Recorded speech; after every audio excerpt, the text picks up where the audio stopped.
Daniel had worked his entire adult life for this moment. After years of saving every penny and living in cramped apartments, he finally held the keys to his first house. It wasn't a mansion or anything fancy, just a nice little ranch-style home, with a small yard in a neighborhood called Willowbrook Estates. The lawns were perfect, the streets were quiet, and everything looked like it came straight out of a magazine. He was a judge at the civil courthouse downtown, a job he'd worked incredibly hard to achieve. Daniel believed in fairness, in following the rules, and in treating people with respect. So when he saw that the neighborhood had a homeowners association, he actually thought it was a good thing. Order, community standards, neighbors looking out for each other. What could go wrong? The first week in his new home was peaceful. Daniel spent his days unpacking boxes and his evenings sitting on his back porch, just enjoying the fact that this place was actually his. No more landlords, no more rent increases, no more hearing neighbors through paper-thin walls. This was freedom. Then he met Patricia. She showed up at his door on a Saturday morning, clipboard in hand and a smile that didn't quite reach her eyes. Patricia was the president of the HOA, and she wanted to personally welcome him to the neighborhood. She was probably in her late 50s with hair dyed so blonde it almost looked white, and she wore a pantsuit even though it was the weekend. Just wanted to go over a few things, she said, flipping through papers on her clipboard. We have standards here in Willowbrook. It's what keeps our property values high. Daniel nodded politely as she rattled off rule after rule. Grass couldn't be taller than 3 inches. Trash cans had to be hidden from street view except on collection days. Cars shouldn't be parked in driveways overnight. No decorations except during approved holidays. The list went on and on. I'm sure we'll get along just fine, Daniel said, though something about the way Patricia's eyes scanned his property made him uneasy. The trouble started exactly 9 days later. Daniel had decided to paint his front door. The previous owners had left it a faded red color that was peeling and looked terrible.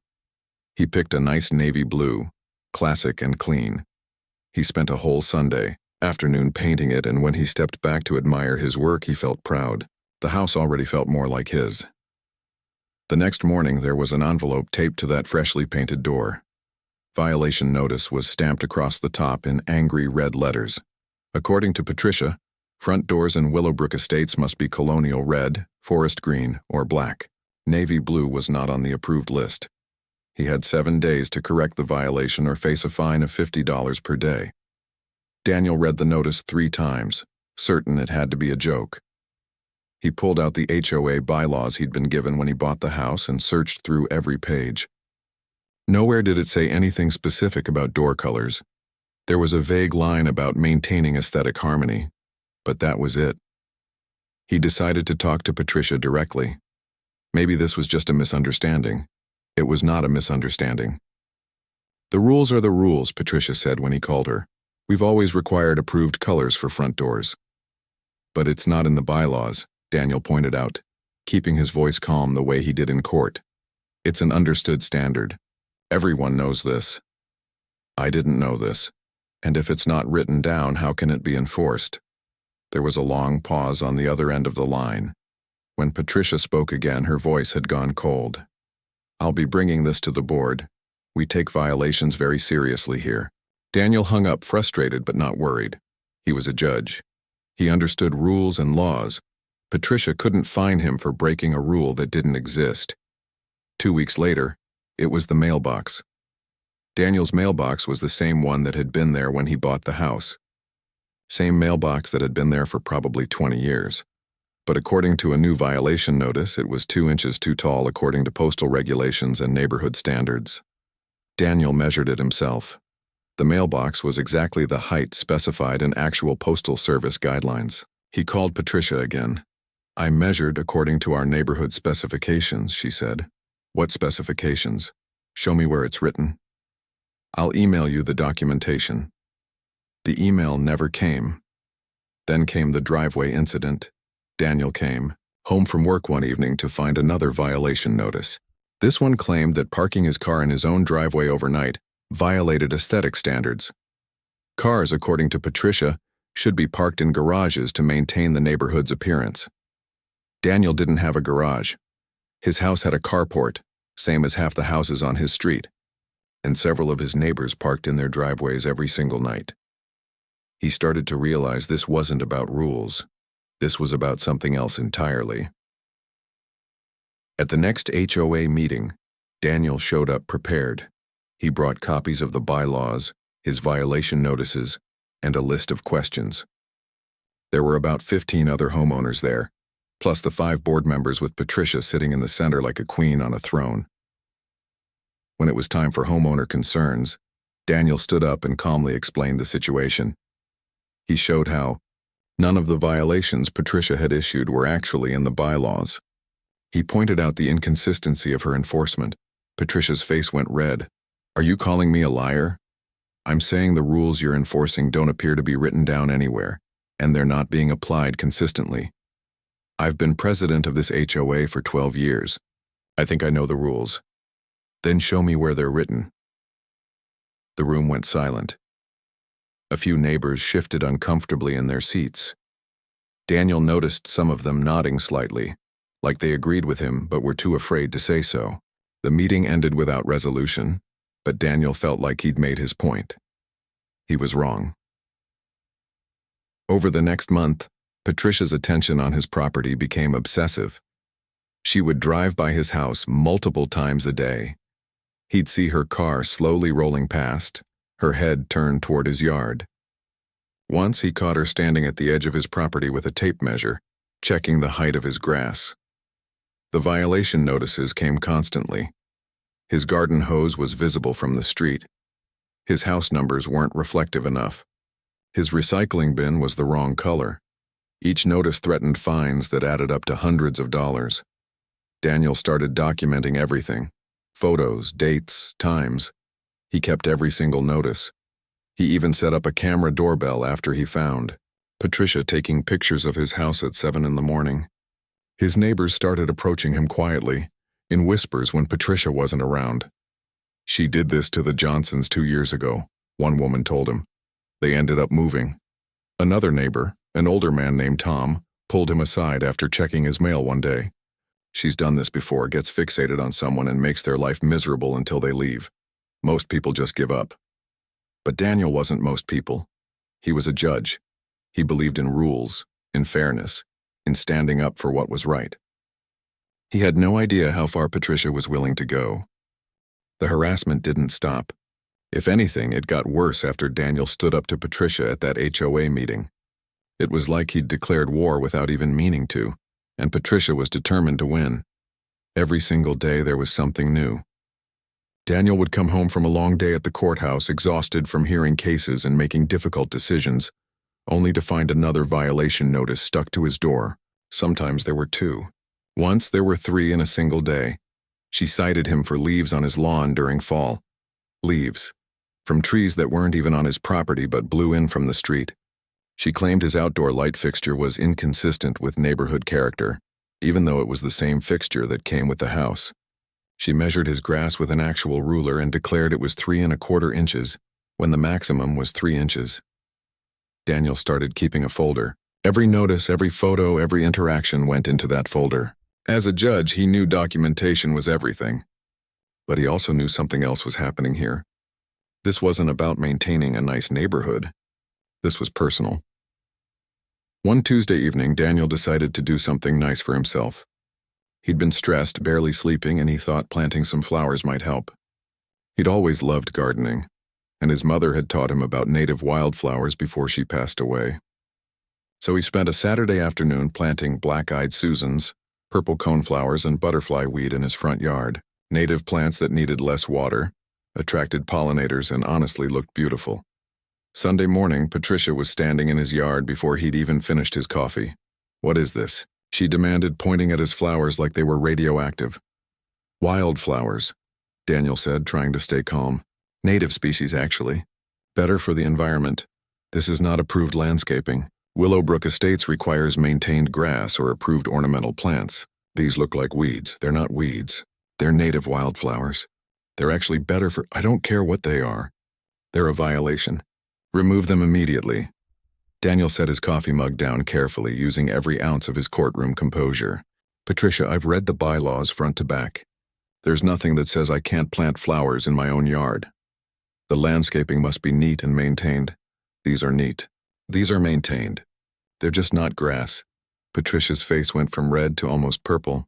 You think you're so smart, don't you? With your fancy job and your law degree. But you live here now, and here I make the rules. She turned and walked away, but not before taking about 20 photos of his flower garden with her phone. That's when things really escalated. The next week, Daniel woke up to find the police at his door. Someone had reported his car as abandoned in his driveway, the same car he drove to work every single day.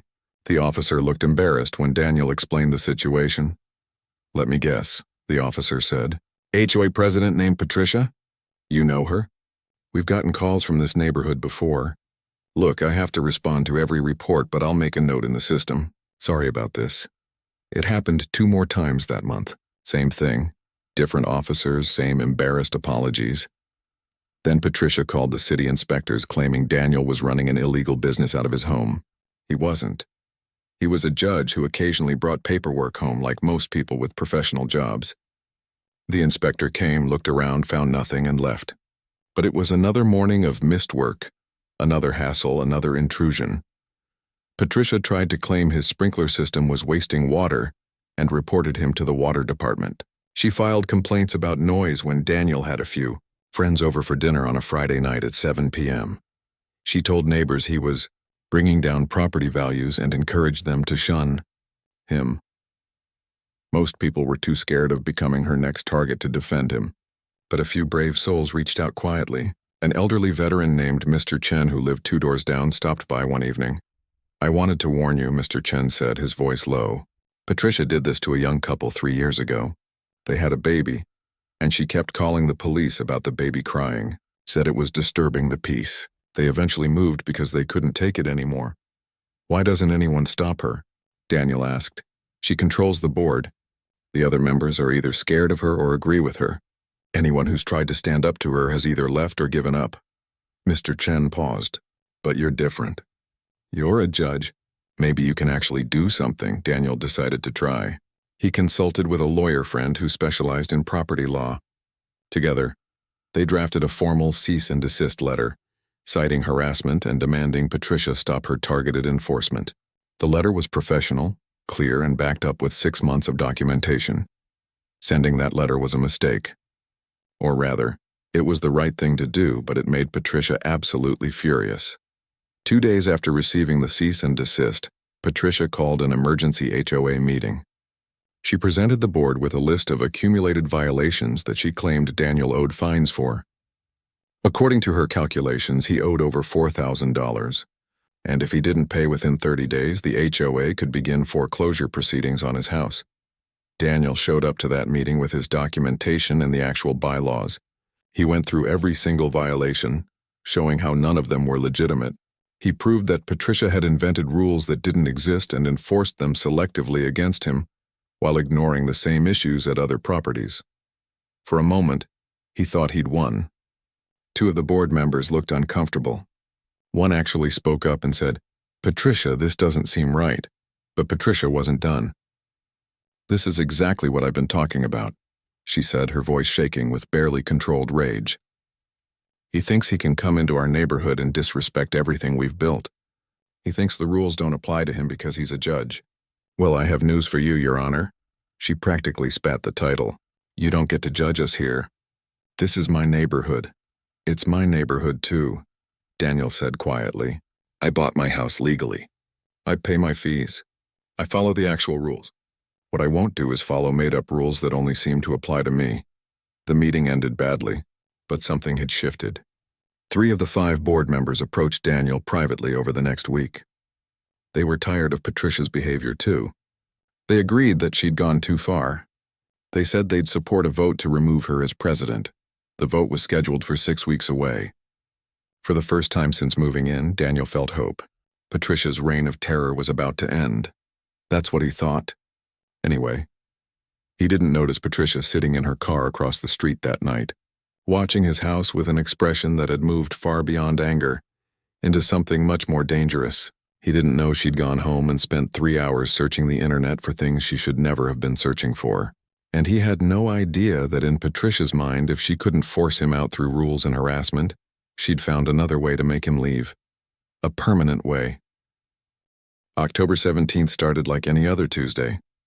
Daniel woke up early, made his coffee, and headed to the courthouse by 7. He had a full docket that day, back-to-back cases that would keep him busy until late evening. A complicated property dispute had been dragging on for weeks, and today they were finally hearing closing arguments.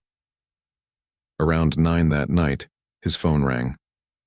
It was Tom, his neighbor from down the street. "Daniel, where are you right now?" Tom's voice was shaking. "Still at the courthouse, why?" "Your house." "Daniel, your house is on fire." For a second, the words didn't make sense. They just hung there in the air like they were in a different language. Then reality crashed into him like a truck. Daniel doesn't remember much about the drive home. He knows he grabbed his keys, knows he ran to his car, knows he probably broke every speed limit between downtown and Willowbrook Estates. What he does remember with perfect clarity is turning onto his street and seeing the glow. Orange and red light filled the night sky. Flames were shooting through what used to be his roof. Fire trucks surrounded his property, their lights spinning. Firefighters pointing huge hoses at the blaze. Water arced through the air, but it seemed like the fire was just swallowing it up, hungry for more. Daniel's legs went weak. He had to grab onto his car door to keep from falling. That was his house. His first house. Everything he owned. His mother's jewelry, the only things he had left of her. His photographs. His books. His life. A firefighter stopped him from getting closer. "Sir, you can't go past this point." "That's my house," Daniel said, his voice barely working. "I'm sorry, sir. There's nothing we can do right now except keep it from spreading to other properties." Daniel stood there for 3 hours watching his home burn. Neighbors came out, some in robes and slippers, standing in clusters and whispering. A few came over to tell him how sorry they were. Tom brought him a bottle of water that Daniel held but never drank. By midnight, the fire was out. But there was nothing left. The house was a blackened skeleton. Walls collapsed, roof gone. Everything inside was just ash and twisted metal. The smell was overwhelming. This horrible mix of burned wood and melted plastic and destroyed dreams. The fire marshal showed up around 1 in the morning. His name was Captain Rodriguez, and he had this serious, weathered face of someone who'd seen too many fires. "I need to ask you some questions," he said. "When did you leave the house this morning?" "Around 7. I was at work all day. Anyone else have access to your house?" "No, why?" Captain Rodriguez looked back at the ruins, his jaw tight. "Because this wasn't an accident. This fire started in 3 different places. Your back porch, your garage, and near your front door. We found accelerant patterns. Someone did this deliberately." The ground seemed to tilt under Daniel's feet. Someone burned down his house. On purpose. Someone hated him enough to destroy everything he had. "Do you have any enemies?" Rodriguez asked. "Anyone who'd want to hurt you." Daniel's mind immediately went to Patricia, but he pushed the thought away. She was awful sure. She'd harassed him for months. But arson? That was insane. That was criminal. There's someone, Daniel said slowly. "The HOA president. We've had problems." Over the next hour, Daniel told Rodriguez everything. The violations, the harassment, the threats. He pulled up emails on his phone, showed him the cease and desist letter, explained about the upcoming vote to remove her from the board. Rodriguez wrote everything down. "We'll look into it. In the meantime, go stay with family or friends. We'll be processing this scene for a few days." Daniel ended up at a hotel that night, lying awake in a strange bed, still smelling smoke in his hair. His phone kept buzzing with messages from neighbors and coworkers who'd heard the news. But he couldn't bring himself to respond. He just stared at the ceiling, trying to understand how his life had fallen apart in one night. The investigation moved quickly, much quicker than Daniel expected. The next morning, Mr. Chen called him. "Daniel, I have something you need to see. My security cameras. I just checked the footage from last night." They met at a coffee shop, and Mr. Chen pulled up the video on his laptop. The quality wasn't perfect, but it was clear enough. The timestamp showed 9:15 p.m.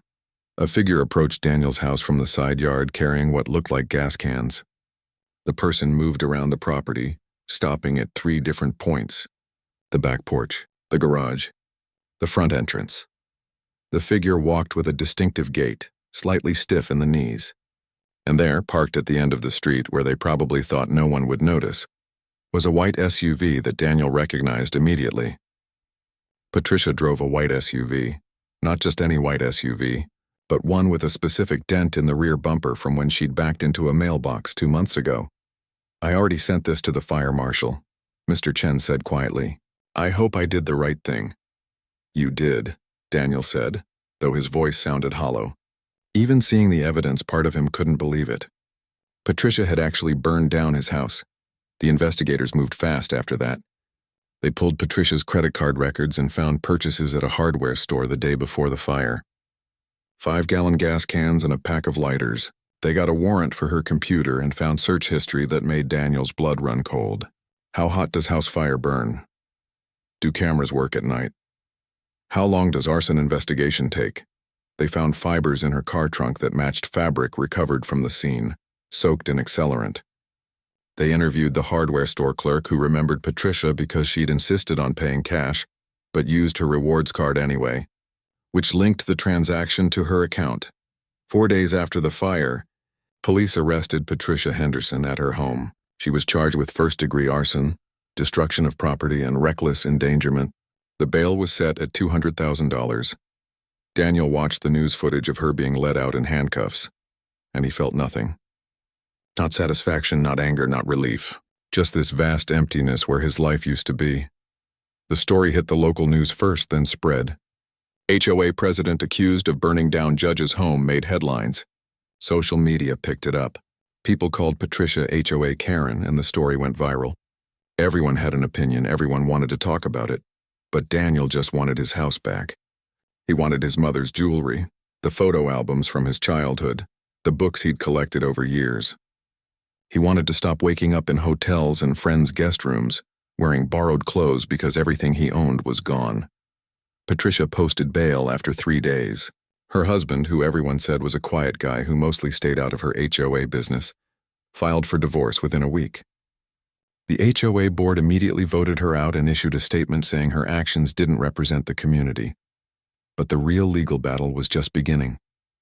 And nobody, especially not Daniel, could have predicted how it would end.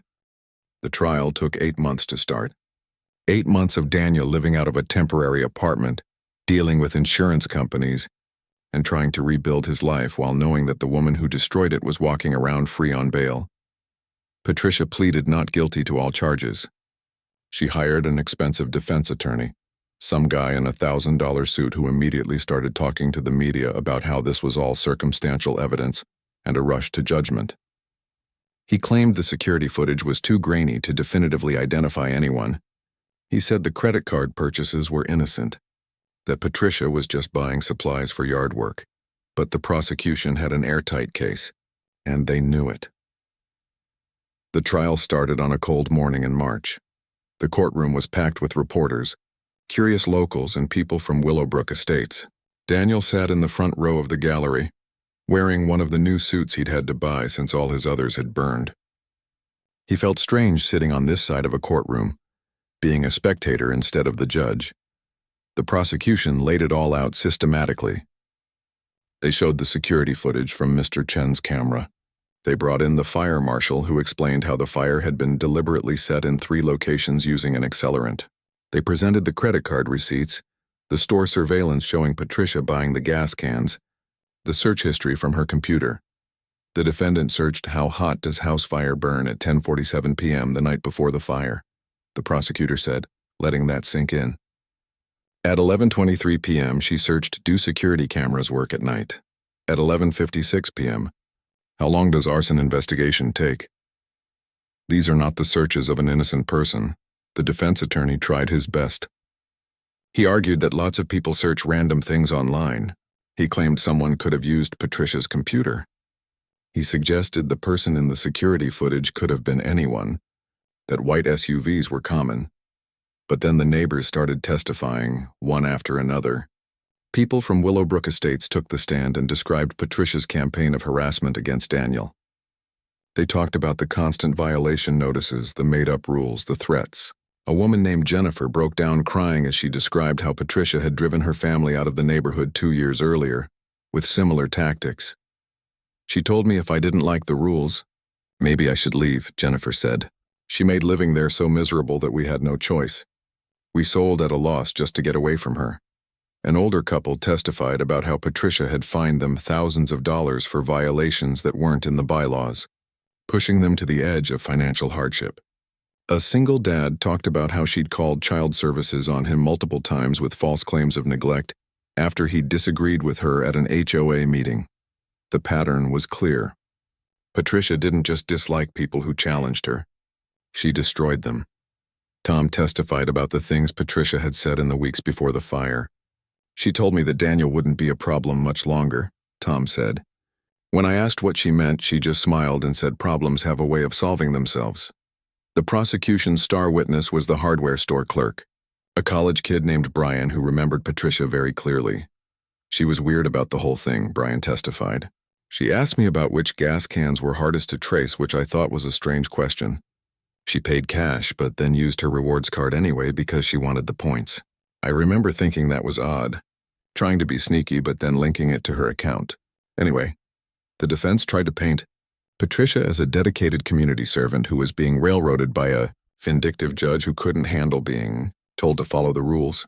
They called character witnesses who talked about her years of service to the HOA, her volunteer work, her dedication to maintaining property values.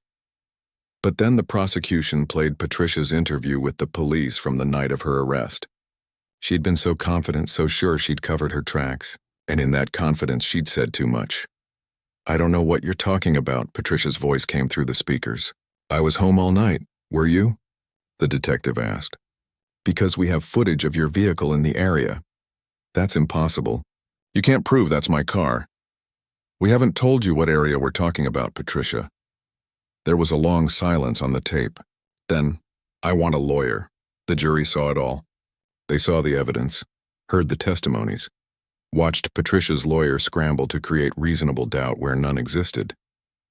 The trial lasted 3 weeks with the prosecution presenting over 40 pieces of evidence and 17 witnesses.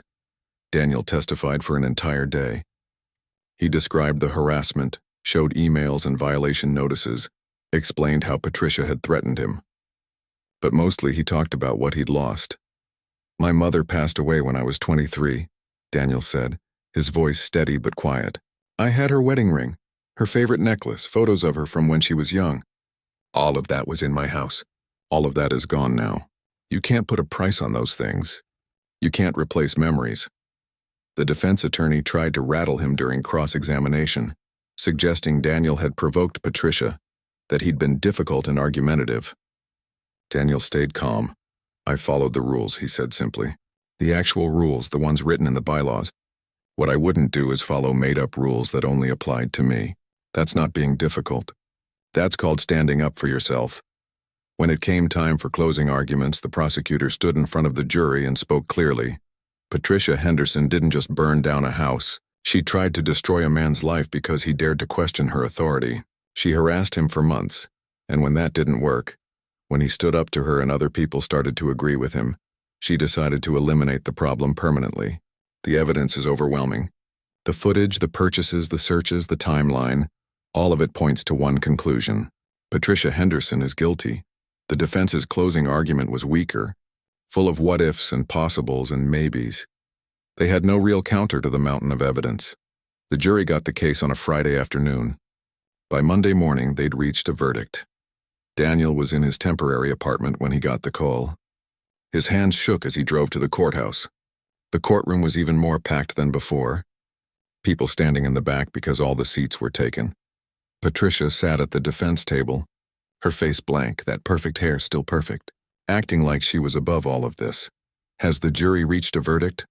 The judge asked. We have, Your Honor. On the count of first-degree arson, how do you find? Guilty. On the count of destruction of property, how do you find? Guilty. On the count of reckless endangerment, how do you find? Guilty. The courtroom erupted. People gasped, some cheered, reporters rushed out to file their stories. Patricia's face went white, then red, her hands gripping the table. Daniel just sat there feeling a weight lift that he didn't even realize he'd been carrying. It wasn't satisfaction exactly. It was something else. Validation, maybe. Proof that the system worked, that justice existed, that people couldn't just destroy others without consequences. Sentencing was set for 6 weeks later. The prosecution was pushing for the maximum sentence, 15 to 20 years. Given the premeditation, the complete lack of remorse Patricia had shown throughout the trial, and her history of abusive behavior, they had a strong case for the high end. But nobody knew yet about the twist that was coming, the twist that would make this case unforgettable. The sentencing hearing was scheduled for a Tuesday morning at 9. Daniel had taken the day off work, obviously. He'd prepared a victim impact statement, something he'd never had to do from this side of the courtroom. Writing it had been harder than he'd expected, putting into words what it felt like to have everything taken from you in one night of senseless violence. 3 days before the hearing, Daniel got a call from the prosecutor's office. "We have a situation," the prosecutor said, and something in her voice made Daniel's stomach drop. The original judge assigned to sentencing had a family emergency. He had to recuse himself. "The case has been reassigned." "Okay," Daniel said slowly. "To who?" There was a pause. "To you." For a moment, Daniel thought he'd misheard. "What?" "The case has been reassigned to your courtroom." The administrative judge made the assignment based on scheduling. He didn't realize the connection until after the paperwork was filed. "That's impossible. I can't preside over my own case." "Technically, you can. You're the victim, not the plaintiff. The state is the plaintiff, and there's precedent for judges handling cases where they have personal involvement, as long as they can remain impartial and both parties agree." Daniel's head was spinning. Patricia will never agree to this. Actually, her attorney didn't object. "I think he's hoping you'll be lenient, or that any harsh sentence can be appealed based on bias. Or he knows any other judge would throw the book at her anyway," Daniel said. He spent the next 3 days wrestling with the decision. He consulted with the chief judge, with the Judicial Ethics Board, with mentors he trusted. Everyone said the same thing. Legally, he could do it. The question was whether he should. Daniel barely slept the night before the hearing. He kept thinking about Patricia's face when the guilty verdicts came down, that mixture of shock and rage. He thought about his mother's jewelry, gone forever. He thought about standing in front of his burning house, watching his life turn to ash. Could he be fair? Could he separate the judge from the victim? Tuesday morning came. Daniel put on his robes with shaking hands. The courtroom was packed again, even more than during the trial. Word had spread about who would be sentencing Patricia, and everyone wanted to see it. When Daniel entered and took the bench, the room went completely silent. Patricia was already at the defense table in an orange jail jumpsuit, her perfect hair now limp and gray at the roots. Her eyes met his, and for just a second Daniel saw something that might have been fear. "This is highly unusual," Daniel began, his voice steady despite the chaos in his chest. "I want to address it directly. I am the victim in this case. Ms. Henderson's actions destroyed my home and property. I have every reason to want to see her punished severely. However, I am also a judge, sworn to uphold the law fairly and without bias. I've consulted with the Ethics Board, and both parties have agreed to proceed. But I want everyone in this courtroom to know that my decision today will be based on the law, the evidence and the sentencing guidelines, nothing more and nothing less." The prosecutor presented her sentencing recommendation first, asking for 18 years. She cited the premeditation, the deliberate nature of the crime, the extensive harm caused, and Patricia's complete lack of remorse. Then Daniel read his victim impact statement. His voice stayed calm and measured, but the words carried weight. "When Ms. Henderson set fire to my house, she didn't just destroy a building. She destroyed irreplaceable memories. My mother's jewelry, the only physical connection I had left to her. Photographs from my childhood. Books that had been gifts from people I loved. A sense of safety and security that I'm still trying to rebuild." He paused, looking directly at Patricia. But more than the physical items, she destroyed something else. Trust. She violated the basic human agreement that we don't hurt each other, that we don't destroy each other's lives because we disagree. She had every legal option available to her. She could have followed the actual rules. She could have worked with me instead of against me. She chose violence instead. Other victims spoke too. Jennifer, the young mother Patricia had driven from the neighborhood, talked about years of therapy for anxiety. The elderly couple described financial ruin from Patricia's invented fines. Tom talked about the fear that had gripped the whole neighborhood, everyone walking on eggshells around her. Then it was Patricia's turn to speak. Daniel had seen a lot of defendants over the years. Some showed genuine remorse. Some tried to manipulate with crocodile tears. Some stayed silent. He wondered which Patricia would be. She stood up, and for a moment Daniel thought she might actually apologize. Then she started talking. "This whole thing is a witch hunt," Patricia said, her voice sharp. "I dedicated 12 years to that neighborhood. I maintained property values. I enforced standards. And this man," she pointed at Daniel, "comes in and thinks he can do whatever he wants because he's a judge. He painted his door the wrong color. He planted weeds. He parked in his driveway. He disrespected everything we'd built." Her lawyer tried to get her to sit down, but she kept going. "I'm the victim here. I'm being persecuted for caring about my community. And now he gets to sentence me. How is that fair? How is that justice?" She finally sat down and the courtroom was dead silent. She'd shown no remorse, no understanding of what she'd done, no empathy for anyone but herself. Even her own lawyer looked defeated. Daniel took a long breath. This was it, the moment everyone had been waiting for. "Ms. Henderson," he began, "I have presided over many cases in my career, but none have tested my commitment to impartiality like this one.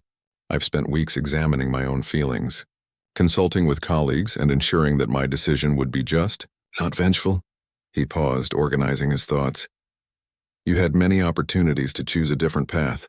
You could have followed the actual bylaws instead of rules you invented. You could have treated me with basic human dignity. You could have accepted that people are allowed to disagree with you. Instead, you chose escalation at every turn, culminating in an act of violence that could have killed someone." Patricia's face was pale now, all the defiance draining away. "The law allows for sentences ranging from 5 to 20 years for first-degree arson. The prosecution has asked for 18.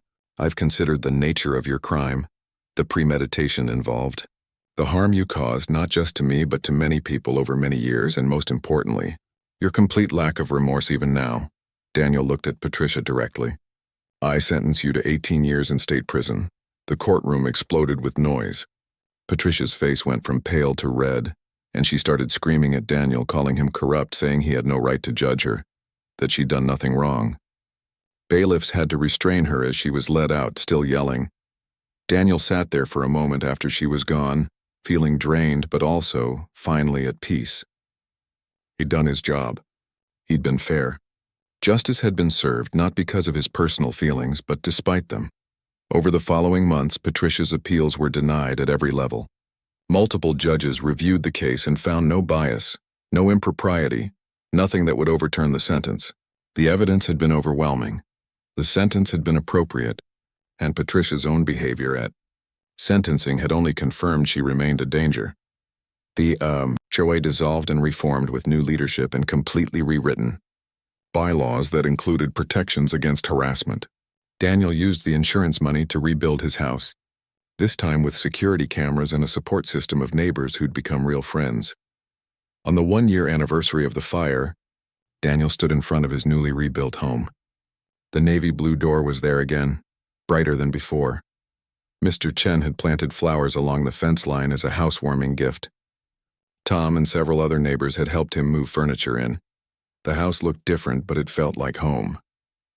Not because of the building, but because Daniel had stood up for himself, had demanded justice, and had seen it through even when it meant facing his nightmare in his own courtroom.